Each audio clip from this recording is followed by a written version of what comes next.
사랑하는 여러분, 오늘 우리가 함께 나눌 이야기는 하나님과 우리의 관계에 대한 깊고 새로운 시각을 열어줄 것입니다.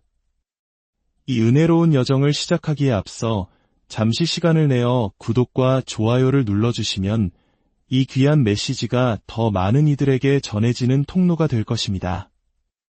이 선한 소식을 나누는 모든 분들의 삶에 하나님의 놀라운 축복이 함께하기를 기도합니다. 새 언약의 핵심은 우리가 하나님을 얼마나 사랑하는가가 아니라 하나님께서 우리를 얼마나 사랑하시는가에 대한 이야기입니다. 하나님께서는 우리의 목소리를 듣기 원하시고 우리의 얼굴을 보기 원하신다는 사실을 마음 깊이 새겨야 합니다. 때로는 어떤 말을 하는가 보다 그저 그분 앞에 나아가 조용히 아버지라고 부르는 것만으로도 충분합니다. 기억하십시오. 하나님은 당신을 사랑하십니다. 우리는 참으로 복되고 특별한 시대에 살고 있습니다. 사도행전 시대를 한번 상상해 보십시오. 복음을 전하기 위해 나귀를 타거나 수백 킬로미터를 걸어야 했던 초대교회의 시대 말입니다. 그들은 복음이라는 좋은 소식을 한 마을에 전하기 위해 험난한 여정을 마다하지 않았습니다. 하지만 지금은 어떻습니까? 하나님께서는 텔레비전과 인터넷, 그리고 수많은 현대기술의 발명을 허락하셨습니다. 우리는 이제 초대교회가 상상할 수 없었던 방식으로 훨씬 더 넓은 세상에 복음을 전할 수 있게 되었습니다. 공중의 권세 잡은 자, 사탄은 바로 이 점을 가장 싫어합니다. 텔레비전이 처음 발명되었을 때 많은 설교가들은 강단에서 그것을 외눈박이 괴물이라 부르며 사탄의 도구라고 비난했습니다. 사탄은 그러한 설교를 들으며 회심의 미소를 지었을 것입니다. 그리스도인들이 스스로 미디어를 멀리하는 동안 사탄은 자신이 원하는 것들로 그 공간을 마음껏 채울 수 있었으니까요. 하지만 텔레비전도 인터넷도 우리가 사용하는 현대의 모든 편리한 발명품은 사탄의 것이 아닙니다. 모든 선하고 온전한 선물은 위로부터 빛들의 아버지께로부터 오는 것입니다. 우리가 계단을 오를 수도 있지만 엘리베이터를 타는 것이 어리석은 일이 아니듯 우리는 이 시대에 주신 도구들을 선용할 지혜가 필요합니다. 우리는 예수 그리스도라는 굳건한 다에 매여 있으면서 동시에 시대의 흐름에 발맞춰 나아가는 사람들입니다. 이제 그리스도의 몸된 교회가 방송 전파와 인터넷을 통해 세상으로 나아가야 할 때입니다. 그곳을 세상의 시끄러운 음악이 아닌 오직 예수 그리스도의 이름과 그분의 복음으로 가득 채워야 합니다. 여러분이 경험한 그 놀라운 은혜와 변화를 우리 안에만 가두어 두어서는 안 됩니다. 우리는 축복을 나누기 위해 축복받은 존재들이기 때문입니다. 추수할 것은 넘쳐나지만 일꾼이 부족하다고 하셨습니다. 하나님은 지금도 당신을 기다리고 계십니다. 우리의 작은 야망들을 내려놓고 영원을 바라봅시다. 언젠가 우리가 천국에 갔을 때 평생을 바쳐 모은 황금 한 자루를 들고 간다고 상상해 보십시오. 천사들은 그것을 보고 고개를 갸웃하며 말할 것입니다. 평생을 고작 이 거리의 포장재를 모으기 위해 사셨군요. 천국에서는 황금이 길거리를 포장하는 재료에 불과하기 때문입니다. 우리의 우선순위가 어디에 있어야 하는지 깊이 생각해 보아야 합니다. 우리가 이 자리에 있는 이유는 바로 예수 그리스도, 그분의 사랑스러운 인격과 아름다움을 발견하기 위함입니다. 오늘 저는 여러분에게 아주 강력한 진리 한 가지를 보여드리고자 합니다. 골로새서 2장 9절 말씀입니다. 그 안에는 신성의 모든 충만이 육체로 거하시고 여기서 그는 바로 그리스도를 의미합니다.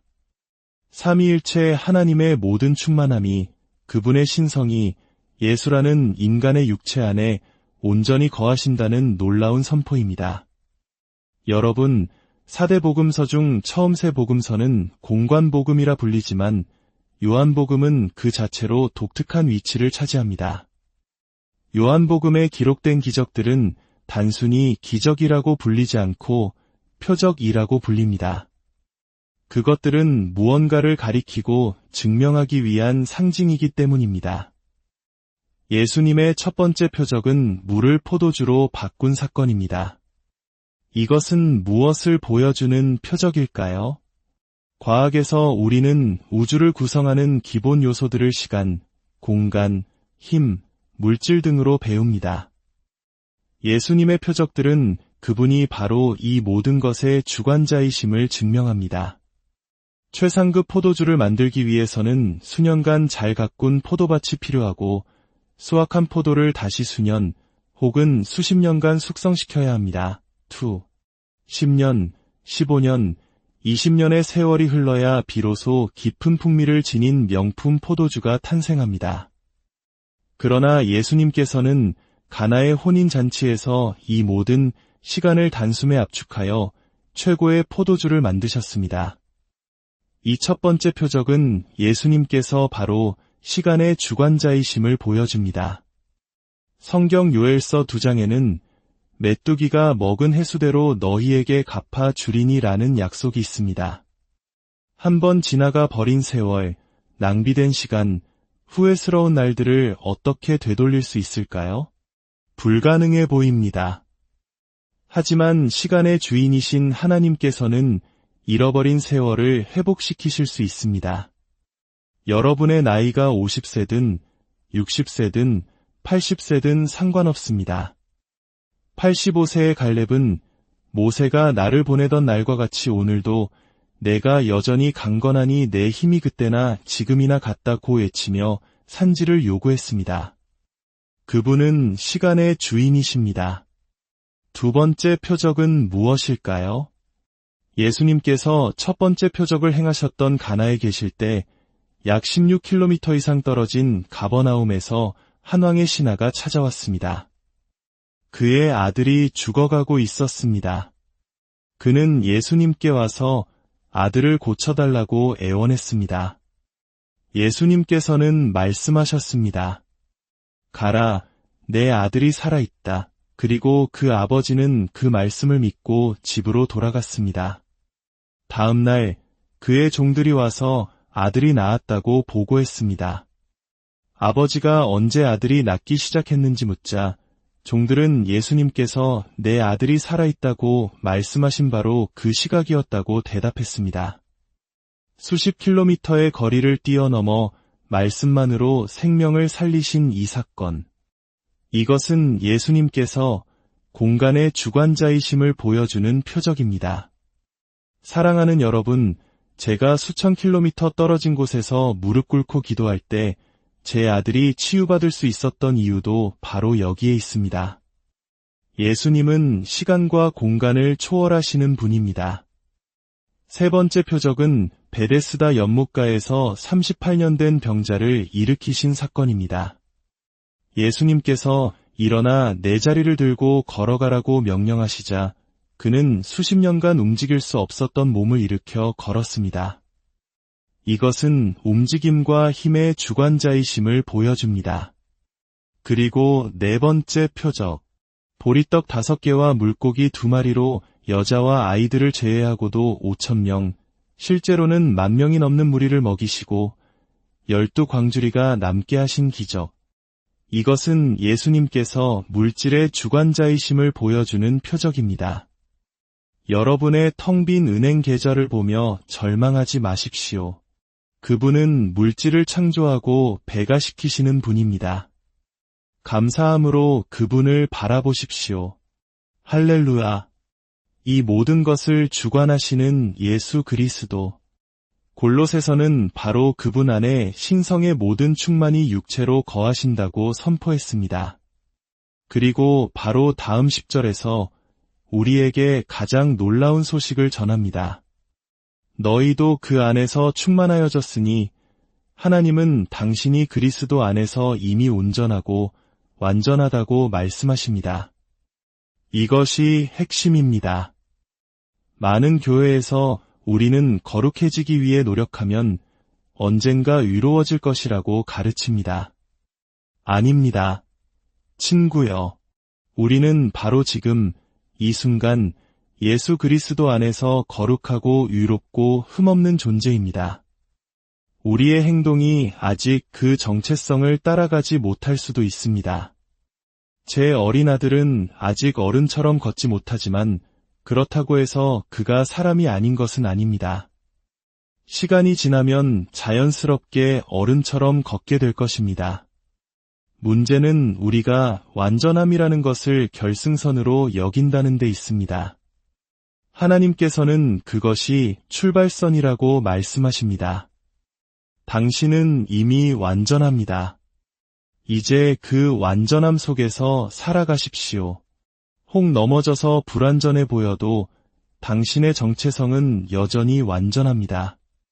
당신의 행위가 당신을 완전하게 만든 것이 아니라 그리스도께서 당신을 완전하게 하셨기 때문입니다. 우리가 하나님께 나아갈 때 이 정체성을 기억하는 것은 매우 중요합니다. 만약 하나님의 자녀인 우리가 죄인처럼 하나님께 나아간다면 하나님은 응답하실 수 없습니다.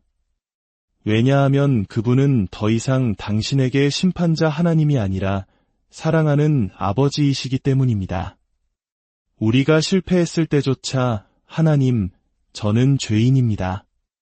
저를 불쌍히 여겨주소서라고 기도하는 것은 우리의 신분에 맞지 않습니다. 한때 우리는 모두 죄인이었고 그렇게 기도하는 것이 맞았습니다. 하지만 이제 우리는 그분의 자녀가 되었습니다. 우리의 부르짖음은 아빠, 아버지입니다. 이것은 마음 깊은 곳에서 우러나오는 친밀한 부름입니다. 사탄이 당신에게서 이 자녀라는 의식을 빼앗아가는 순간 당신은 하늘이 노처럼 단단하게 느껴지는 경험을 하게 될 것입니다. 왜 응답이 없을까요? 하나님은 거짓된 관계에 응답하실 수 없기 때문입니다. 성령님은 거짓을 증거하실 수 없습니다. 하나님께서 당신을 자녀로 삼으셨는데 당신이 계속 죄인 행세를 하는 것은 거짓이기 때문입니다. 하나님 앞에 나아갈 때 당신의 요청사항을 늘어놓기 전에 잠시 멈추어 그분이 당신을 얼마나 사랑하시는지 느껴보십시오. 당신은 우주의 창조주 앞에 서 있는 것이 맞지만 동시에 당신을 무한히 사랑하시는 아버지 앞에 서 있는 것입니다. 그분은 당신의 얼굴을 보기 원하시고 그 후에 당신의 목소리를 듣기 원하십니다. 그분은 당신의 존재 자체를 기뻐하십니다. 당신이 그분께 나아와 신뢰하는 것을 기뻐하십니다. 이러한 확신을 가지고 기도해 보십시오. 응답이 어떻게 달라지는지 경험하게 될 것입니다. 제가 기도할 때 저는 종종 이렇게 시작합니다. 아버지, 저를 사랑해 주셔서 감사합니다. 여러분은 하나님께서 당신을 사랑하신다는 사실에 대해 감사해 본 적이 있습니까? 기도의 요청을 아뢰기 전에 그분의 사랑 안에 충분히 잠기십시오. 1993년 교통사고로 척추를 다쳐 15년간 끔찍한 고통 속에 살았던 한 자매님의 간증이 있습니다. 매일 낫게 해달라고 기도했지만 고통은 계속되었습니다. 그러던 2008년 그녀는 기적을 위한 예수님의 믿음 안에서 쉬십시오라는 제목의 설교를 듣게 되었습니다. 그녀는 믿음을 얻기 위해 애쓰는 대신 설교에서 들은 내용을 남편에게 이야기하며 그 진리 안에서 그저 쉬었습니다. 어떤 특별한 기도를 하지도 않았습니다. 그런데 그날 밤 그녀가 잠자리에 들 준비를 할 때 등에서 우두둑하는 소리가 2번 들렸습니다. 침대에 누웠을 때 늘 있던 허리 통증이 느껴지지 않았습니다. 다음 날 아침 15년간 그녀를 괴롭혔던 극심한 고통이 완전히 사라졌습니다. 할렐루야. 그뿐만 아니라 무릎과 어깨의 통증도 사라졌습니다. 그녀는 15년 만에 계단을 오르내릴 수 있게 되었습니다. 애쓰고 노력하는 것이 아니라 우리가 이미 그리스도 안에서 완전하며 그분의 믿음 안에 쉴 때 기적은 일어납니다. 이제 2 손을 들어주십시오. 다가오는 한 주간 주님께서 아브라함의 복과 신명기 28장의 복으로 당신에게 복 주시기를 원합니다. 주님께서 친히 당신을 지키시고 모든 사고와 위험과 질병과 악한 사람들로부터 어둠의 권세와 악한 자로부터 당신을 보호하실 것입니다. 주님은 그의 얼굴을 당신에게 비추사 은혜 베푸시기를 원하며 그 얼굴을 당신에게로 향하여 드사 당신과 당신의 가정의 살롬, 평강 주시기를 원합니다. 예수님의 이름으로 기도합니다. 하나님의 자녀 여러분, 그분을 아버지라 부르는 것을 기억하십시오. 그리고 그분의 사랑을 느끼십시오.